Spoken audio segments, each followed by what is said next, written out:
Hi guys, how are you all? This is FJ What If. Today we are going to discuss about what if Naruto was king of Shaman and had Spirit of Fire Part 8. Before we start the episode, please like and subscribe my channel. Chapter 8. I'm not a coward. Shit, they're the Rock Biter Brigade. Jiraiya cursed when he recognized the group in front of them. Damn, murmured Kakashi as he prepared himself for the worst. What are you guys talking about? Naruto asked in confusion. Sure, these guys were pretty powerful considering how potent their chakra were, but he didn't know why the three veterans in his group were cursing, well, except for Gaia anyway since he was grinning. The Rock Biter Brigade is a special branch of Iwa Anbu. This branch is composed of 12 rank-level Junins trained by the Sandaime Tsuchikage as part of his bodyguards. Jiraiya explained as he assessed the situation. However, what worries me is their presence here. Are they here since they noticed our arrival, or did the Onoki send them specifically after us? That would be the former, Jiraiya of the Sannin, said the leader of the group. The Tsuchikage doesn't know that we are here and we are using his resources to track Asakura Naruto down. It's also a bonus that he happens to be the Kyabe's Jinchuriki. I don't know how he got the beast out of his seal, but we'll get the information out of him in due time. So all this is because you want me? Naruto asked incredulously. How in the world did you track us all the way out here? We have a talented sensor trailing after you since you left T country. The sensor picked up your trail from quite a distance, so you won't be able to sense his presence. We were able to determine your location when he reported your location near the border. The leader said with a triumphant smirk. I don't know why you came here, Konoha scums, but Tsuchikage-sama would be very pleased to bring home the bodies of Konoha's elites. Damn. If there is a sensor keeping track of us, then I can't reveal all my abilities. I'm sure the sensor already picked up on Kurama's chakra, but there's no helping it now. Naruto thought, cursing himself for being stupid, thinking that they could enter Iwa without being detected. I guess this is unavoidable. Enough talk. Die, screamed the leader as the 12 elites charged at them with manic ferocity. However, Jiraiya was already speeding through hand seals before slamming his hand on the rocky ground. Doden. Swamp of the Underworld. A large swamp materialized beneath the attacking group's feet, but they were able to jump out of the way before it could trap them. However, Jiraiya's plan was already a success since the swamp's reason was to force them to separate. The trio marked their respective opponents before speeding off, intent on ending this farce before it could escalate further. Kakashi saw one of the Iwa Junins away from the main group, so he attacked the person, hoping that he could bring the man down before he could regroup. He engaged the man in a taijutsu fight, but the Iwa Junin was already on the defensive as they traded blows without scoring a direct hit. He ducked from a punch and used his crouching position to sweep at the man's feet. However, the Junin saw through his counter and jumped to avoid it. Kakashi, however, used the opportunity to use the momentum to bring himself to a handstand and did a twister kick that hit the man on the face, throwing him back. Damn you, Konoha scum. The Junin barked with hate as he sped through hand seals. Doden. Earth Missile Barrage. Rocks the size of a man's head shot out of the ground in front of the Iwa Junin towards Kakashi, who was already finishing up a defensive technique. He slammed his hand on the ground and released his chakra. Doden. Earth Encampment Wall. A dome of earth covered Kakashi that effectively blocked the incoming projectile. However, the Iwa Junin saw his chance as he disappeared in a burst of speed to appear on top of the wall before punching at the top of the protective half-sphere. Doden. Earth Shatter Impact. The man snarled before hitting the top of the protective dome with a Doden chakra-enhanced punch, shattering it and burying Kakashi underneath the heavy rubble. The Iwa elite smirked before sensing something underneath, causing him to jump back just in time to avoid a hand that was about to latch onto his ankle. Impressive, Kakashi. As expected of an A-rank shinobi, said the nameless Junin with a smirk as he saw Kakashi phase out of the ground, panting from exertion. Already tired, he mocked the man before tensing when he heard a voice behind him. Nope, just getting started, said the real Kakashi behind his opponent as the shadow clone dispersed. Doden. Earth Shatter Impact. The Iwa Junin screamed as he felt Kakashi's Doden-powered punch smack into his back, destroying his spine. However, his scream was cut off when Kakashi finished the man off by using the same technique to blow up the man's head. Thanks for the technique. said Kakashi with a smile since he copied it from the man when he used his shadow clone to pretend to bring the man down while he himself used the same technique to appear behind his opponent. He looked to where the battle was raging and decided to help Naruto since he was facing 3 Junins all by himself. Despite being a Sannin, Jiraiya knew that facing 5 rank shinobi would give him a run for his money. He dodged an axe kick that shattered the rocky ground while he bit his thumb before speeding through hand seals. He slammed his bloodied hand on the ground causing a seal matrix to appear on the floor. Kuchio's no jutsu. Jiraiya was covered in a large smoke screen before it dispersed to reveal a large toad carrying a sasumata and an overlarge saucer as a shield. The toad sage was on top of its head, his eyes never leaving the 5 Iwa Junins below. Jiraiya, said the toad before looking around. Why are you picking a fight with Iwa? Sorry, Gamaken, they were the one who attacked us and I brought you out to help. Can you keep them occupied while blocking their jutsus while I pick them off one by one? I'll try, but you know how clumsy I am. Gamaken agreed as he slammed his satsumata on the ground where the 5 Junins once stood before they dodged the incoming attack. He turned to the 3 on his left and attacked while Jiraiya took the 2 on the right. Jiraiya blocked a kick before latching on to the appendage and twirled the man around before slamming him on the ground. Rasengan. He created a ball of chakra on his hand before slamming it on the man's stomach causing him to scream before dying. He jumped away from the corpse to avoid an oversized maze that threatened to smash his head to a pulp. Damn you, Toad Sage, screamed the mace-wielding Iwa Nin as he attacked again with Jiraiya easily avoiding the heavy weapon. You know, you Iwa Nins should learn to expand your vocabulary. Since the start of this fight, I heard nothing but, damn you, and, die. You need to be more creative, taunted Jiraiya as he continued to dodge out of the way before using his gauntleted hand to backhand the large mace before punching at the man's chest with a chakra-enhanced fist. He flipped back just in time to avoid a sweep kick from behind, grabbed the man's head and slamming it on the ground. Doden. Earth Spear. The mace-wielding man's exposed skin turned black resulting from the activation of the defensive technique, making his skin as hard as diamonds. With his jutsu active, the Iwa Nin attacked Jiraiya who smirked. Ah, a defensive technique that covers your body in compressed chakra, turning it to metal as hard as diamond, said Jiraiya as he swept a punch aside instead of blocking it since the technique also enhances a person's strength when active. However, such technique has a glaring weakness. He finished before kicking the man on the chest that threw him back before speeding through hand seals. He blurred from his spot and appeared with a solid grip on the man's arms. Raiden. Depth Charge. Pure Raiden chakra enveloped Jiraiya and the transformed Iwa Nin, but the latter was screaming in pain as electricity was easily conducted by his metallic body, electrocuting him to death. Jiraiya ended the technique and letting go of the charred corpse he was holding. He turned to see the last of his opponent shaking his head to get rid of the disorientation after being smacked on the ground. He turned his head a bit to see Gamaken down to one opponent, effectively blocking a dragon construct made of compressed rocks with his shield before shattering it with his satsumata. I guess I better end this now. Jiraiya mused when he saw Naruto being engaged by 4 Iwa shinobi while Guy brought down one of his 2 opponents with a lotus. He winced since the technique was quite powerful. Naruto cursed as he used his soft sword to keep his enemies at a distance. Sure, he was skilled, but there was nothing easy about facing 4 of Iwa's elite. Since he was limiting his arsenal, this was turning into one big headache for him. Afraid to fight back, mocked the leader of the group as he tried to get into Naruto's guard to destroy the teen.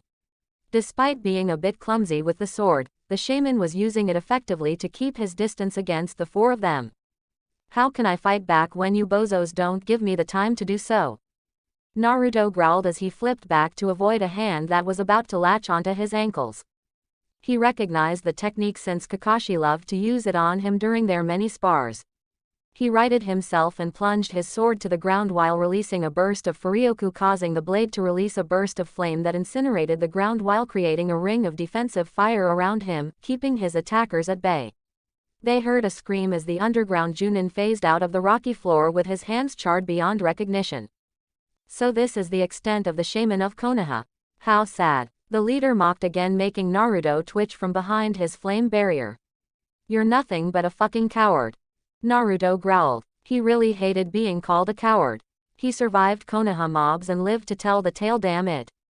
No one calls me a coward. Naruto roared as a pillar of white energy surrounded him. The soft sword dematerialized before reforming into its true form, looming behind Naruto as it leveled an intense glare at the now fearful Iwanins. You want me to fight back, then let me accommodate your request. Spirit of Fire. Armor Oversoul. Kurobina. Jiraiya cursed loudly when he saw Naruto bring out Soph. He jumped onto Gamaken's head and beckoned for the large toad to converge on the Genin's location. What is happening, Jiraiya?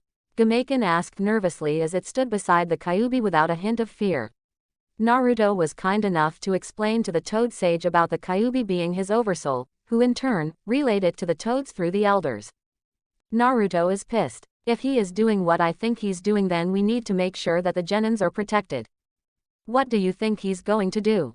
He is going to use one of his most powerful techniques. Jiraiya said with a smirk.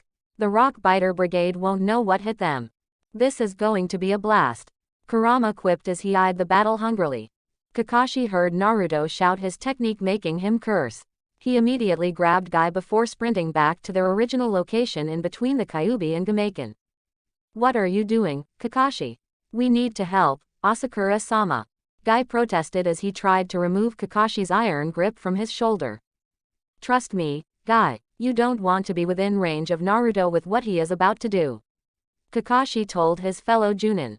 What do you mean? Guy asked in confusion as he watched the soft transform around Naruto, forming an armor before the boy floated off the ground. Well, you keep talking about flames of youth. Well, you're going to see firsthand how powerful Naruto's flames can be. Naruto growled as glared at the group in front of him with hatred in his eyes. In a burst of speed, he flew down with his armor claws outstretched. One of the Junins wasn't fast enough to dodge as he got skewered on the stomach before being burned to ash. He didn't bother turning as one of his clawed hands casually swatted aside a large earth spear before using the same hand to launch a fireball at the group.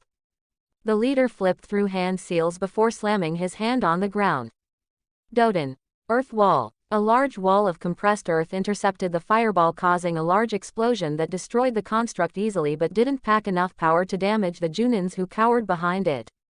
Enough, Naruto shouted as he flew above the group as the two pillars on his back extended before placing itself on his shoulder, the tips glowing a menacing red as his Furioku charged for his next attack. Onibi.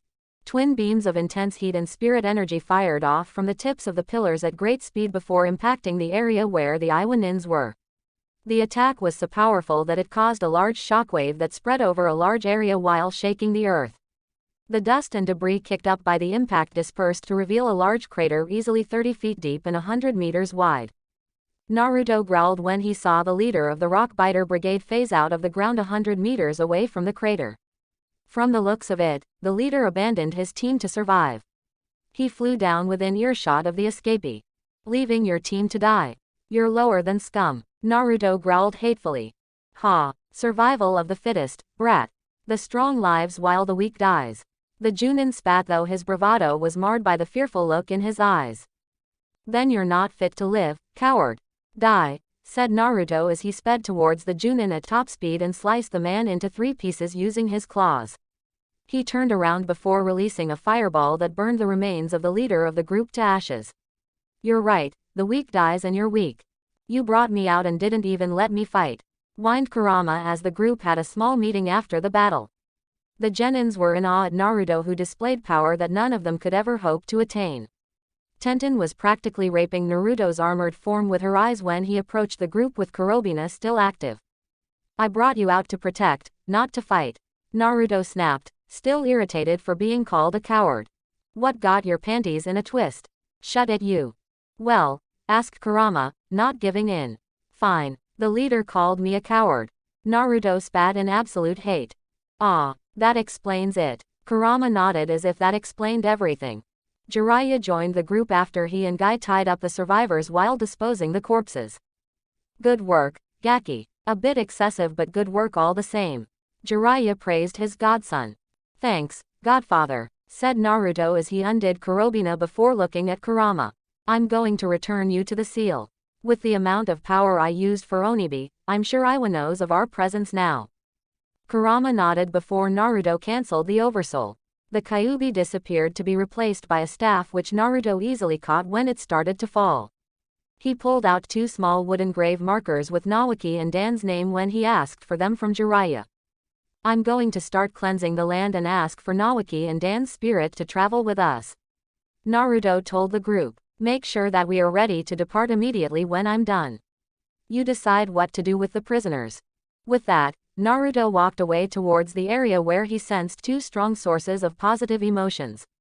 If those weren't his target, then he would have to search. Are you sure he'll be alright alone? Asked Tenten worriedly as he watched Naruto walk into the barren wasteland. He'll be fine. Besides, I don't think it is a good idea for us to venture into the barrens right now. Jiraiya told the girl who looked at him in surprise. Why, there's nothing but rocks out there. Besides, what if there are more Iwa nins hiding in those rocks? He might need our help. Relax, Tenten, Guy assured his charge. Jiraiya-sama is right. The place where he is going is not for us. Can you explain this to us, Guy-sensei? Asked Lee. You see, there is a reason why this area is a barren wasteland. Guy began his tale. The area where we are right now is the boundary of a place now dubbed as the Wasteland of Lost Souls. According to rumors, the place is inhabited by the vengeful spirits killed by Yondaime-sama when he saved a detachment of Konoha shinobi from an ambush, thus giving him the alias Yellow Flash. Jiraiya nodded seriously. Guy is right. Anyone who enters the place goes insane. Jiraiya told the genins who looked at him in shock. Why do you think this place is still a wasteland despite being a great spot for a trading town or a settlement? The vengeful spirits in the area torments those who ventures into their territory. Various priests tried to exorcise the spirits or calm them to no avail. Kakashi picked up the narrative. Until now, that is. Naruto is the only shaman that can use techniques to bring those vengeful souls to rest. If we go with him right now, he'd be hard-pressed to protect us while getting rid of them. That is why we should stay here and wait. Besides, with the power he showed us earlier, do you think anyone can stand up to him, especially when he's in a bad mood? That reminds me, why is Naruto-kun so angry when the Iwa nin called him a coward? Kyuubi seems to know the reason since he accepted it immediately. Guy mused before turning to a sad Kakashi. Do you know the story behind that, my rival? It's not my secret to tell, Guy. That is a sensitive topic and only Naruto can tell you that. Kakashi said sadly. Alright, let's get things ready. We are going to get out of here as soon as Naruto is done with his mission. Naruto couldn't help but be amazed at the number of vengeful spirits in the area. These were not your ordinary souls, these were empowered souls hell-bent on destroying the living. He immediately brought out Soph and ordered his GS to start devouring those with negative emotions. He could practically sense the glee from his GS when he sent that order through their mental link. While Soph was stuffing his face full of souls, Naruto was concentrating on the faint energies he was looking for. Annoyed that this was taking so long, he raised a hand to his chest while forming his hand into a sign to ward off evil. He started to chant as a glow of pure Furioku swirled around him, picking up speed until he spoke the last sentence of the mantra for banishing the negative souls to the afterlife. Omnudo Mahu. Spirit destruction. The Furioku around him stopped moving before moving outward. Any vengeful soul it passed through were sent to the afterlife, their wail of anger echoing before disappearing into the unknown. The spell continued to spiral outwards until the last soul was cleansed before canceling the spell. He sighed in relief since the spell took a lot of spiritual energy to pull off. Despite his Furioku levels, the spell was a high-level one and only powerful shamans could perform it. Naruto found himself surrounded by the smiling souls of Konoha shinobi. He returned their smile before deciding to get this over and done with. Dan Katu and Senju Nawaki, please come forward. The aforementioned spirits came out of the group, standing before Naruto with questioning looks on their faces. I am currently on a mission. I need you two to help Tsunade get over her grief and persuade her to return to Konoha. Naruto told the spirits. Ne-chan deserted Konoha? Nawaki asked in surprise. Seems like it. I didn't know that our deaths affected her so much. Dan said with a thoughtful frown on his face. Shaman-sama, could you take us to her? That is the reason why I'm here. I wanted to ask you first since I don't like to force spirits to do my bidding. Naruto told the duo who grinned. Well, you have our permission. Please take us to Ne-chan so I can smack some sense into her. Nawaki exclaimed, his fist rose in determination. Dan chuckled. You're going to do a lot more than smacking to get Tsunade to change her mind. He is quite bullheaded, you know. Dan said in amusement. Oh, don't worry. I know how to push her buttons.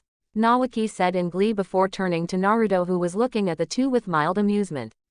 Nay, Shaman-sama, how are you going to take us to her? Naruto pulled out the two small tablets he fashioned earlier with their names on it. I'll use a technique to bind your souls into these tablets. I will release you and give you temporary bodies once we find Tsunade. I hope you don't mind. We don't mind, Shaman-sama, and thank you, said Dan with a smile. Well, what are you waiting for? Let's go, exclaimed Nawaki before he was conked on the head by Dan. Ow, what did you do that for? Please have a little respect for Shaman-sama, Nawaki-kun. Dan chided the boy. Fine, Nawaki pouted before looking at Naruto with a grin. Can you take us to Ne-chan now, Shaman-sama? I have no problems with that, said Naruto as he raised his hand and channeled a bit of Furioku. Dan Kadu, Senju Nawaki, Spirit Ball mode, as if on command the two spirits shrunk into balls with their faces and hairstyle on it. They floated over to Naruto's outstretched hand before being guided over their respective tablets. Hi-oi gatai. The two entered the tablets, which glowed a bit before returning to normal. Naruto sighed before turning his attention to the other spirits as he tucked the tablets into his sash. Do you want me to send you all to the afterlife? He asked the spirits, who nodded eagerly, wanting to move on to the next great adventure. End of chapter 8.